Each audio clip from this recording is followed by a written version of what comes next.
Marjorie Barreto binulgar ang matagal ng lihim ni Claudine Barreto.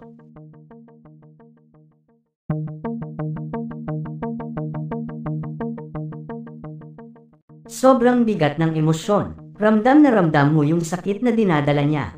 Si Claudine Barreto, minsan siyang naging sandigan ng pamilya. Tahimik siyang tumulong. Hindi nag-ingay, hindi nagbilang. Lahat ng meron siya, inalay niya. Hindi dahil kailangan, kundi dahil mahal niya. Pero ngayong hindi na siya katulad ng dati. Ngayong hindi na siya kasing dami ng naibibigay. Bigla na lang siyang hindi nakita. Hindi naramdaman. Hindi na maalala. Tahimik na lang siya ngayon. Hindi dahil okay na siya, kundi dahil nasanay na siya.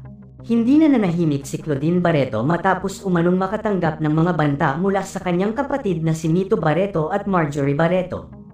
Ayon sa aktres, tinakat siya nito na isisiwalat di umano ang umano'y paggamit niya ng ipinagbabawal na gamot at magbibigay ng paninira sa media laban sa kanya. Respect is earned, and I'm suing. Hindi ako papayag na apihin o takutin ni Newman, kahit kadugo ko pa. Sa panayam ni na Direk Chaps Manensala at showbiz columnist Jobert Sukol dito, ibinahagi ni Claudine na takot na siya hindi lang para sa sarili kundi pati na rin sa kanyang mga anak. Ayaw ko na sanang ilabas ito, ani Claudine. Pero kapag buhay mo na o reputasyon mo ang binabantaan, kailangan mo nang lumaban. Natatakot ako para sa sarili ko at sa mga anak ko.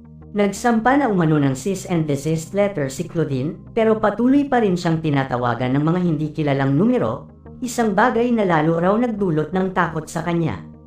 Kasabay nito, itinanggi rin ni Claudine na siya ang source ng kontrobersyal na balita mula sa blog ni Christy Ferman, kung saan pinangalanan si Marjorie Barreto na nawala ng pandinig matapos umano siyang sakta ng dating partner na si Dennis Padilla. Hindi ako ang source. Hindi ko kakampihan si Dennis kahit kailan sa ganyang bagay. Pero hindi naniwala sa akin ang kuya ko, paliwanag ni Claudine. Ayon pa sa aktres, nasaktan siya lalo na't matagal din daw siyang tumulong sa kapatid, mula sa pagpapaaral ng mga pamangkin hanggang sa pagbabayad ng renta sa kanilang bahay. Ayokong manambat pero kapag sobrang sakit na ng sinasabi niyo, gusto ko lang kayong paalalahanan, dagdag ni Claudine. Ngayon, handa na siyang magsampa ng kaso, dala na rin ng suporta ng kanilang inang si Inday Barreto at ng iba pa nilang mga kapatid. Hindi na ako yung Claudine na pwede ninyong apihin. Kahit kuya ka pa, o ate, o kahit sino ka pa. Wala akong utang na loob sa inyo, kayo ang may utang sa akin, buwelta niya. Hindi madali para kay Claudine Barreto na humantong sa ganitong sitwasyon lalo na't kadugo ang kanyang kakasuhan. Ngunit sa gitna ng mga banta sa kanyang buhay at dignidad, pinili niyang tumindig at ipaglaban ang sarili at ang kanyang pamilya. Samantala nagsalita na din ang kapatid ni Claudine na si Marjorie Barreto hinggil sa mga paratang ni Claudine sa kanya at sa isa pa nilang kapatid. Pilit itinanggi ni Marjorie ang mga sinasabi ngayon ni Claudine Barreto patungkol sa pagbabanta sa buhay nito na umano ay sila ang may gawa.